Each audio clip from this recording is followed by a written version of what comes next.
You're listening to Cornerstone Kids, a parenting podcast, a series about practical ways you can become the primary disciple maker of your home.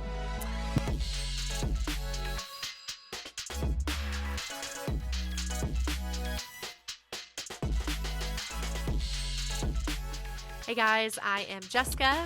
I'm John Michael. And we are a couple of the children's pastors here at Cornerstone, Nashville.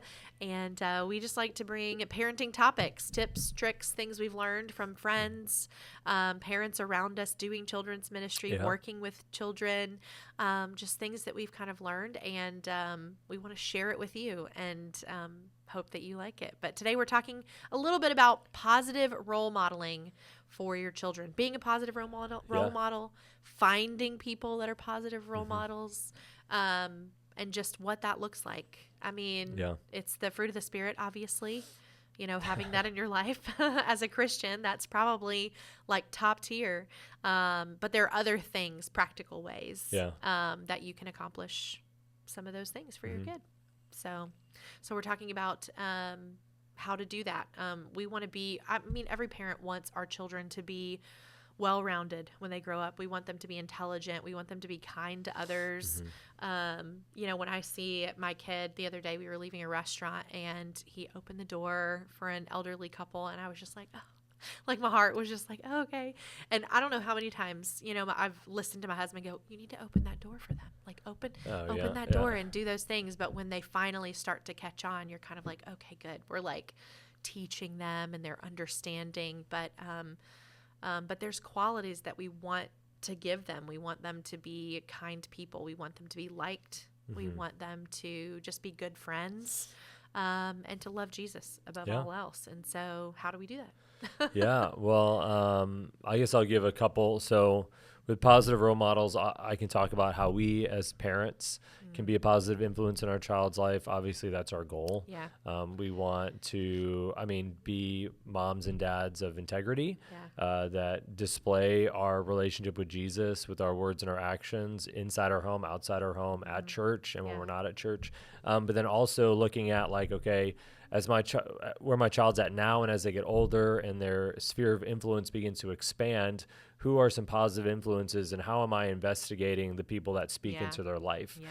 Because, unless your child's homeschooled, but really, that's going to be a finite amount of time. It's like, okay, whether it's coaches or teachers or people who serve in the youth ministry or the kids ministry, like who are these individuals that have significant amount of time with my child? And I think it's okay to investigate those things and know those people, have a relationship with them, and really know, like, are they instilling good, godly, positive principles into my child's life? Because you're allowing the behavior that you see. If you see this person and they're not, you know, who you would want, you know, your child to look at, and you continue to let them have that influence, that's on you. So, you know, making those choices. And that's like, this isn't a plug to get people to serve in kids ministry, but that is when we want to get parents involved in what we do at See Kids, or I'm sure this is on the heart of other youth pastors and children's pastors. Yes, it is to get you involved in serving.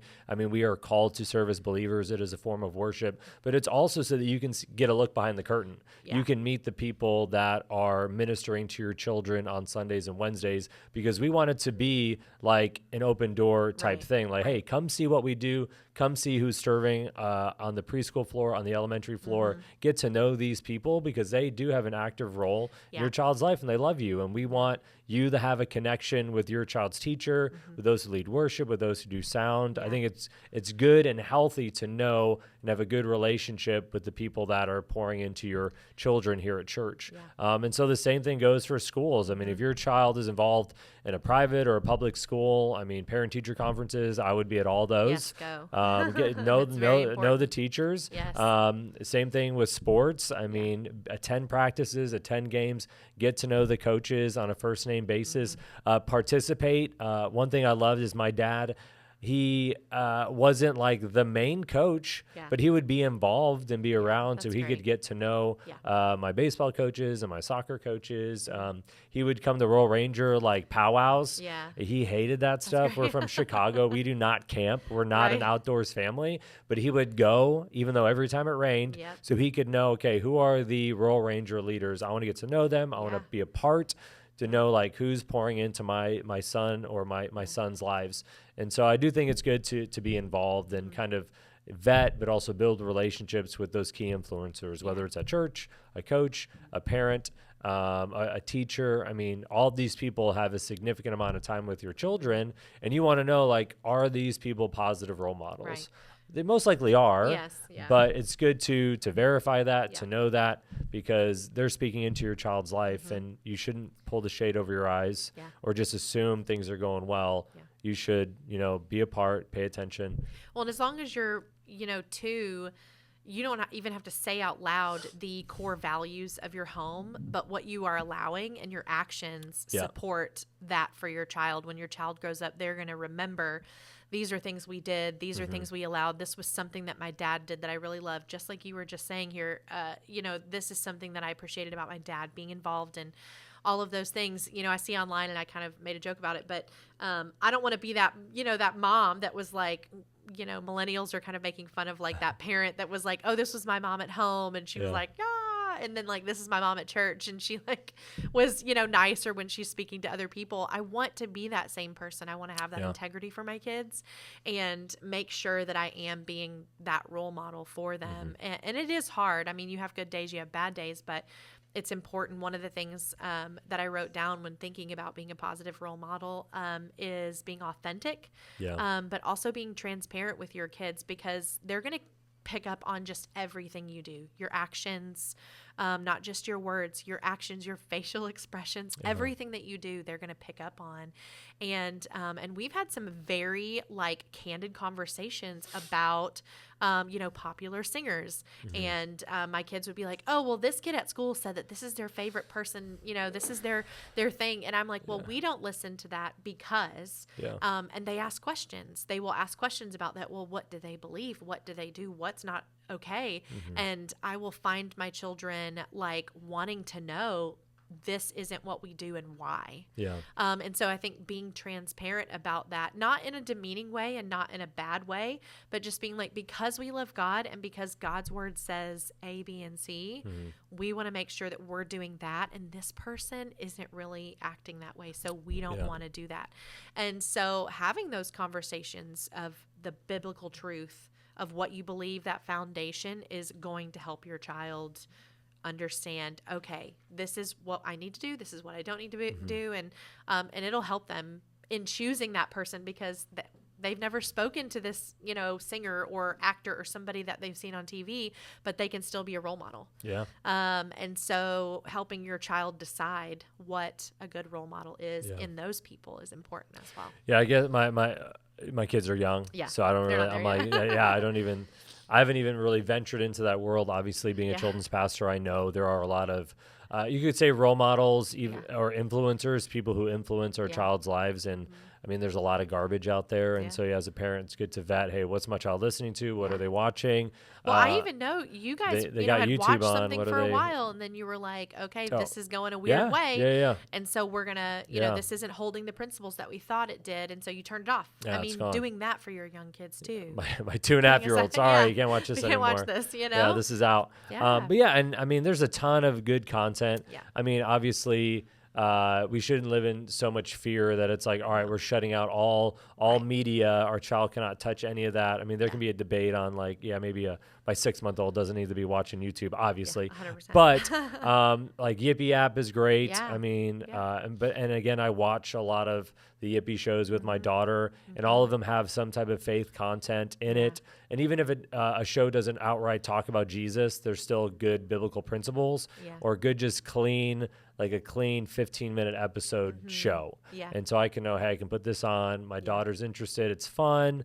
And then it's also something positive. And so I guess I thought more about the people, but because I haven't really ventured into the world of music or media what or you movies. allow is going to end up being that influence and that role model for your child. And I think, it was so funny growing up. There were things that literally I think only other Christians know. I have a couple of friends that were Christians growing up, and we can make some jokes about funny things that happened when we were children, or funny Christian shows that we watched where other people would have no idea. Yeah. And the same goes for, like, they would make a joke about something and I'd be like, I've never seen that, because my parents kept us so sheltered.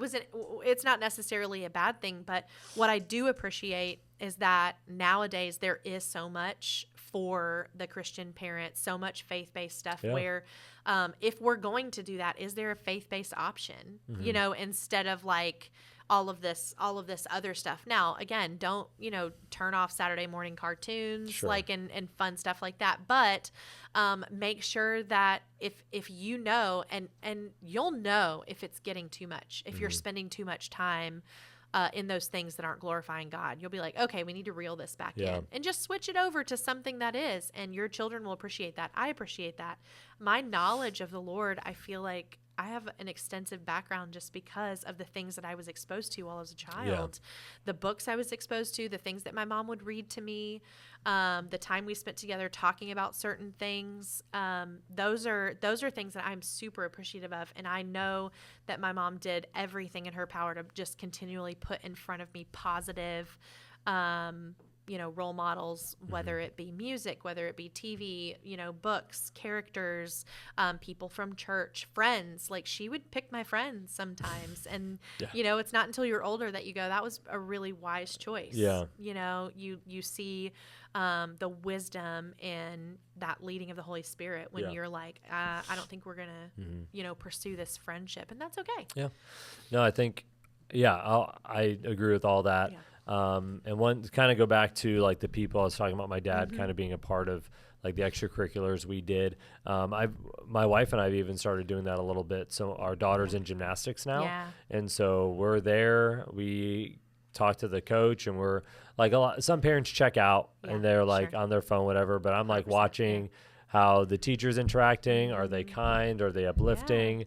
My daughter's getting to know the other girls in her little gymnastics group. And so my wife has started to get to know the other moms in case a play date is pitched or something like, well, how are these parents? Like, are these people we want our daughter around? Like, and important. So it's very tiptoey, but even now I'm trying to replicate what I know my parents did, how they were very involved and in the know of what I was doing and who I was around and who was speaking into my life. And then they go to role models as far as how we can be positive role models. Just one quick little anecdote about my dad. So from the time I was a kid, even now, like, I always know he put devotions and prayer first.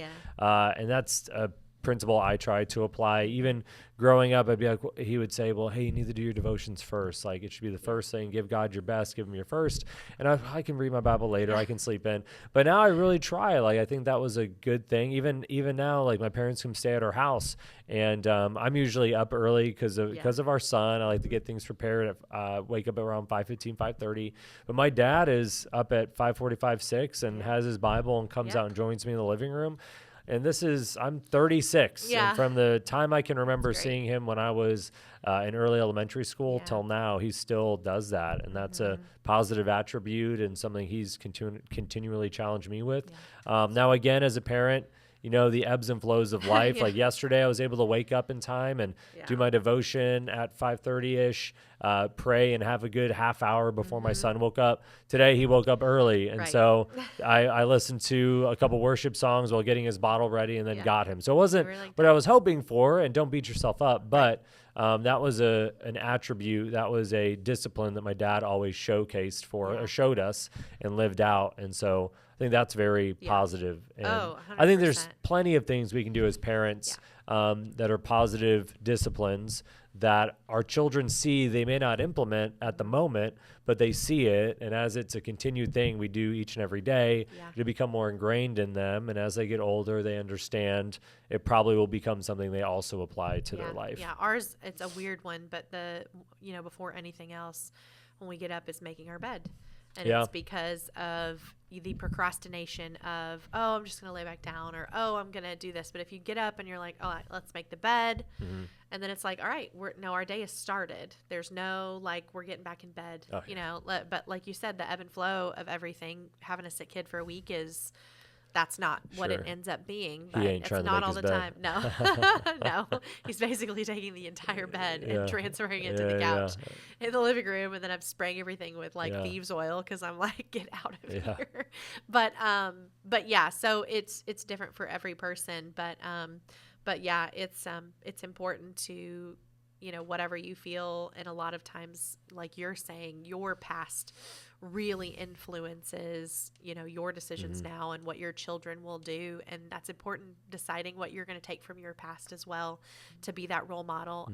So allow those things to influence your positive and your, I'm not going to do these decisions when you're being that role model for your kid. Well, thank you so much for listening today. We hope you enjoyed this episode and learned something new about yourself or about your kids and God's plan in our parenting. If you liked this episode and want to keep up with new episodes, please hit the share and subscribe button. Also, don't forget to check out our free parenting resources that can help create peace, routines, and relationships in your home. Just visit cornerstonenashville.org/parent resources. We'll see you next time.